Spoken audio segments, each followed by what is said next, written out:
I wake up every morning and do this work because when I was younger, I was actually told to plead guilty to some charges that I am affected with for the rest of my life. Still with the felony, time away from home, and just really being isolated from the population. So long story short, I was hustling, doing some wrong things, and when I went to the DA, the drugs and the gun wasn't on me, but it was around me, and he actually coached me to plead guilty and different things like that. And I was very influenced by the streets, and I was actually ashamed to go back and tell my mother and my father, and that was actually my first way of kind of me isolating myself, because when it was all said and done, I might not have a perfect upbringing, but I knew better.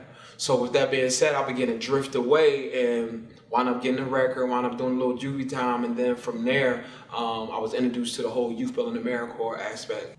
My name is Jamiel Alexander. I serve on the National Council of Young Leaders. I'm the president of Youth Build National Alumni Council and an AmeriCorps alum. So I really believe it would have been, if the DA would have coached me through it, it would have been a more proactive approach than a reactive. Let's take for instance, if I knew this particular program was going on, Youth Build AmeriCorps, to kind of help me get myself together, instead of me having to do this time and getting this felony on my record that I'm still living with to the day, I actually think getting that expunged, it would have been an easier process for me. More opportunities, I got pushed back on some things just because of my felony, but it is what it is. It was something that I did when I was young, so I have to man up to it and handle it. When I came home, I was embraced by the streets, and I want people to realize this.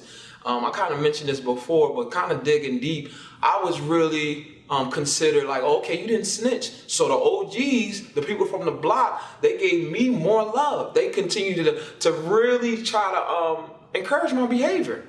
But I was tired, and I knew with the court system, I didn't want to go back to jail. That little bit of time that I spent, it wasn't for me. I was not about that life. I'm still not about that life. And so, long story short, while I was doing my community service, just cleaning and mopping, placed in York, PA, introduced to the Youth Build AmeriCorps program as far as community service. And the more I gave, that's what I kind of advocate for. And even with the National Council of Young Leaders, the recommendations to increase opportunity and decrease poverty in a way where, okay, we're trying to reform the justice system, but at the same time serve as an avenue, as a bridge here to give back and to learn and have those transferable skills. AmeriCorps always, try to do as much as it can to really give these opportunities. But why isn't this just a no-brainer for our country? When you go to these other countries, service is everything. It's a part of the everyday life and how they give back and how to really become productive citizens in your community.